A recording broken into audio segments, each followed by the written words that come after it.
Imagine being handed the opportunity of a lifetime, a promotion, a leadership role, or a brand new job. Everyone is watching.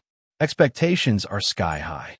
And without realizing it, the next 90 days quietly decide whether you rise, stall, or fail. Most careers aren't ruined by lack of talent. They're derailed in transitions. This video breaks down the first 90 days, a proven roadmap to taking control fast, building credibility, and turning a risky transition into a powerful career advantage. Why the first 90 days matter. Michael Watkins opens the book with a hard truth.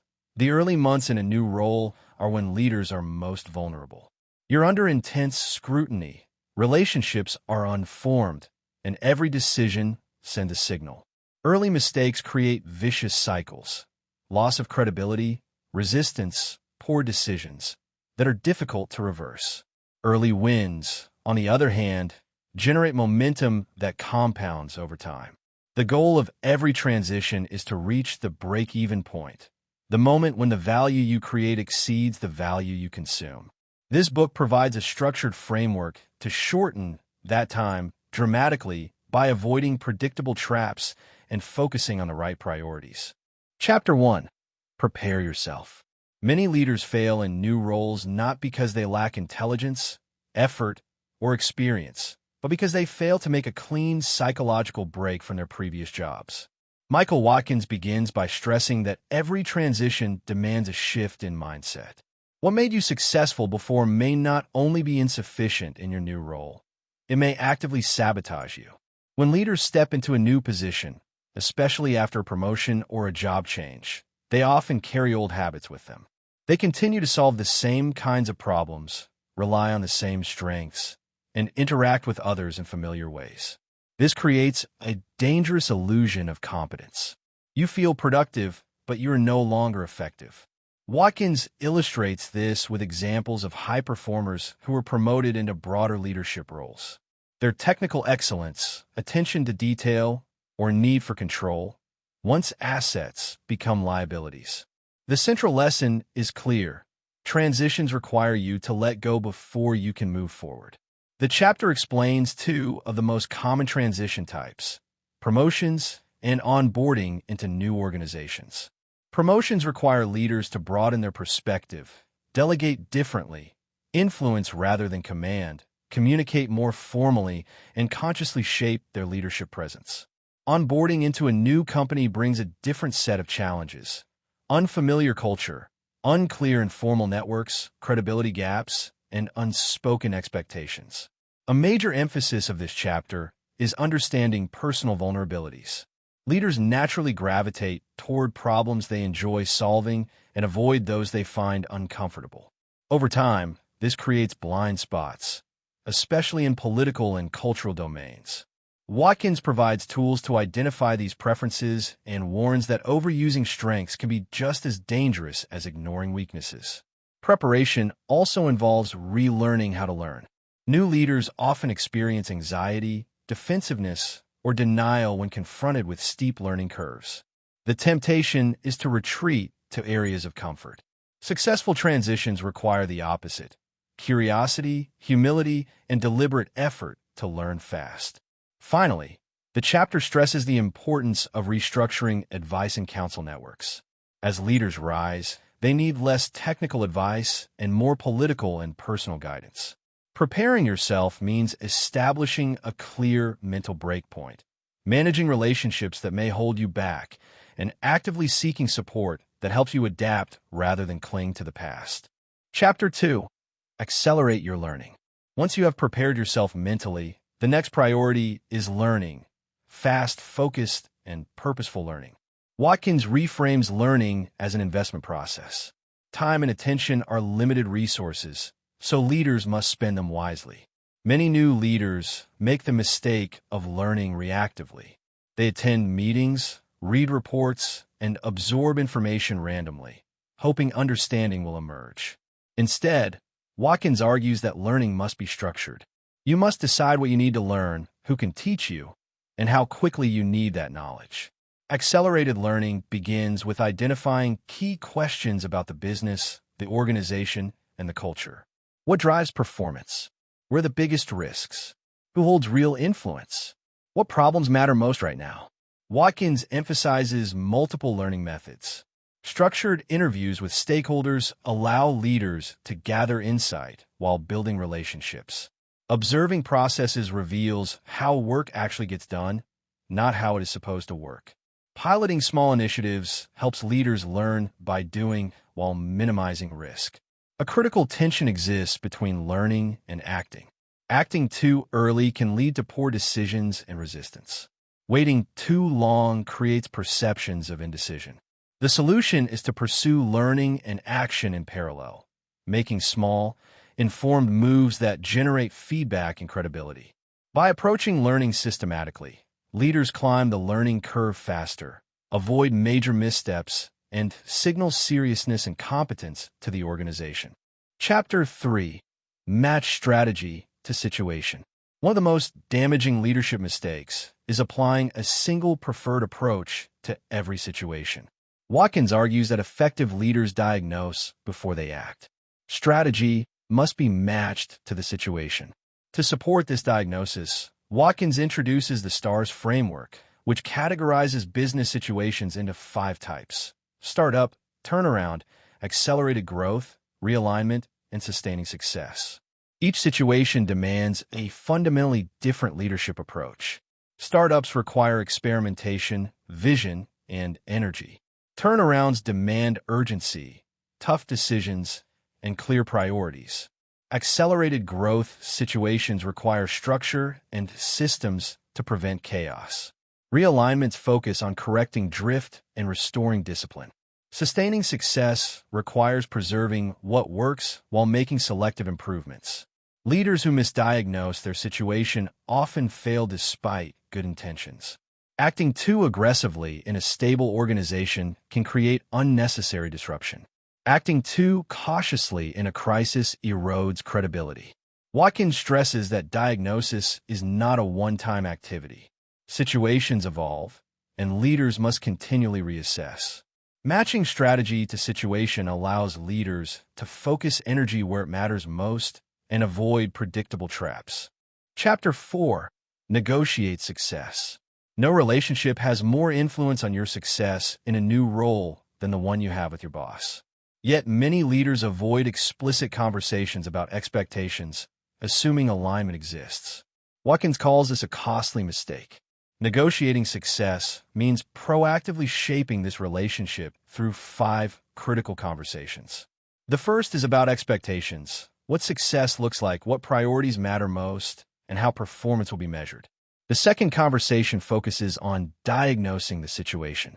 Leader and boss must agree on what problems exist and which ones matter most. Misalignment here leads to conflicting agendas. The third conversation addresses working styles. Differences in communication preferences, decision-making speed, and tolerance for risk can derail relationships if left unspoken. The fourth conversation is about resources, time, budget, people, and authority. Leaders who fail to negotiate resources early often struggle later. The fifth conversation centers on personal development. Understanding strengths, gaps, and growth expectations builds trust and long-term alignment. This chapter also emphasizes the importance of developing a realistic 90-day plan. This plan balances learning, early wins, and long-term positioning, and serves as a shared roadmap between leader and boss. Chapter 5. Secure early wins. Early wins are the currency of credibility. They demonstrate competence, build confidence, and create momentum. Watkins argues that leaders who fail to secure early wins quickly find themselves on the defensive. Not all wins are equal. Effective early wins are visible, meaningful, and aligned with organizational priorities. They solve real problems without creating unnecessary risk. Watkins introduces the concept of focusing on A-item priorities, the few actions that deliver disproportionate impact. Leaders who chase too many initiatives dilute their effectiveness and confuse the organization. Early wins also help leaders shape perceptions. They signal that progress is happening and that the new leader understands what matters. This builds trust and encourages others to invest their energy. The chapter cautions against rushing change without understanding context. Early wins should balance speed with learning. When done well, they create virtuous cycles. Credibility leads to support, support enables better decisions, and better decisions lead to stronger results. By securing early wins, leaders establish momentum that carries them through the rest of their transition and beyond. Chapter 6. Achieve alignment. As leaders move deeper into their new roles, their success increasingly depends on their ability to shape the organization itself. Michael Watkins explains that many performance problems are not caused by people working poorly, but by systems working against them. Achieving alignment becomes one of the most powerful levers a leader has. Alignment means ensuring that 5 critical elements are pulling in the same direction: strategy, structure, systems, skills, and culture. When these elements are misaligned, even highly capable teams struggle to perform. Leaders who focus only on individual performance while ignoring organizational design treat symptoms instead of root causes. Watkins emphasizes that leaders must think like organizational architects. This requires stepping back from day-to-day firefighting and diagnosing where misalignment exists. For example, a strategy that emphasizes innovation cannot succeed if incentives reward risk avoidance, or if structures slow decision-making. Achieving alignment often requires difficult choices. Structures may need to change, roles clarified, processes redesigned, and norms challenged. These changes should not be rushed blindly. Instead, leaders must ground alignment efforts in careful diagnosis, ensuring that adjustments reinforce rather than undermine one another. The chapter also highlights the importance of sequencing. Leaders who attempt large-scale alignment too early, before building credibility, risk resistance. Alignment is most effective when it builds on early wins and shared understanding, creating an environment where people feel enabled rather than controlled. Chapter 7. Build your team. No leader succeeds alone, and no transition is complete without building the right team. Watkins stresses that inherited teams are rarely perfectly aligned with new realities.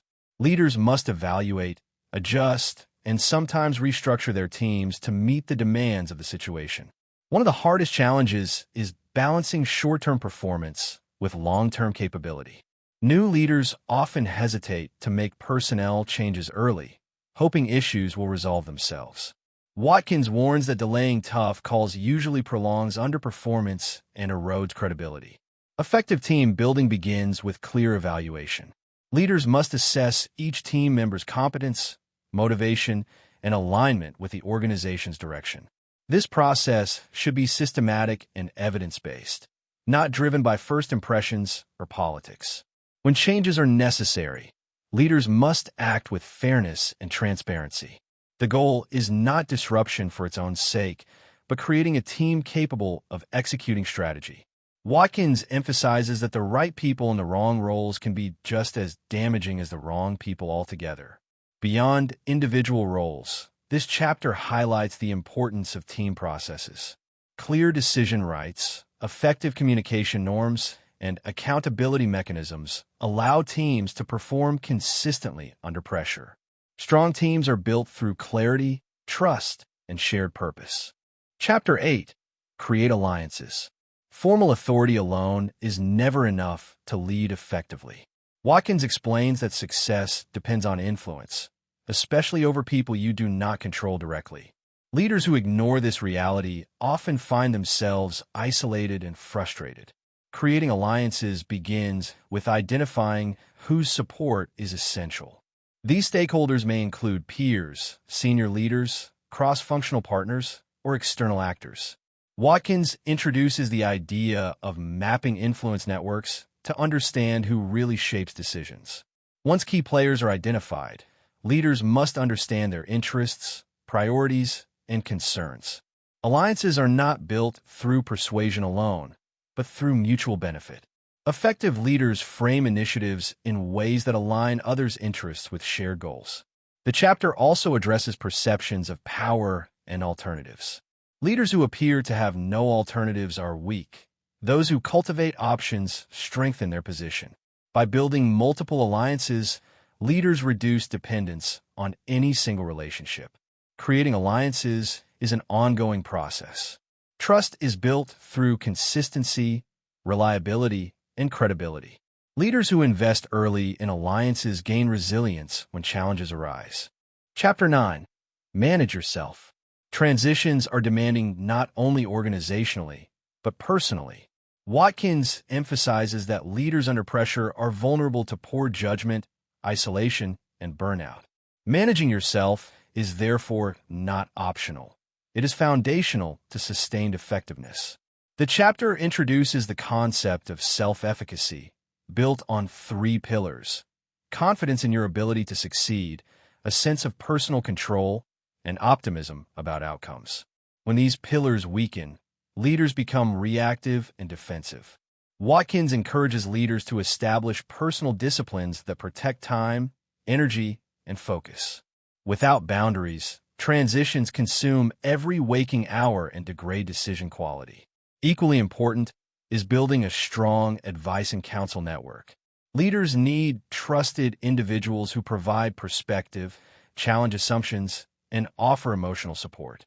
Isolation is one of the most common and dangerous traps during transitions.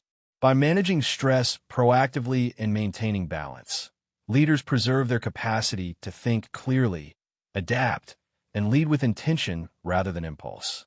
Chapter 10. Accelerate everyone. The final chapter broadens the lens from individual transitions to organizational capability.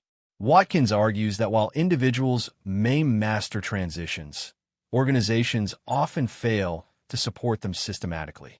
Every leadership transition creates ripple effects. When a leader changes roles, their boss, peers, and direct reports are also in transition. Organizations that ignore this reality leave performance on the table. Accelerating everyone means institutionalizing a common framework for transitions. By applying first 90 days principles to teams, high-potential leaders, mergers, acquisitions, and succession planning, organizations reduce failure rates and increase speed to productivity. Watkins emphasizes that transition acceleration is a strategic advantage. Companies that develop this capability adapt faster, retain talent, and execute more effectively in environments of constant change. The most effective leaders extend their influence beyond personal success. By helping others transition well, they multiply impact and create organizations that thrive through change. The first 90 days are not a test of intelligence or effort.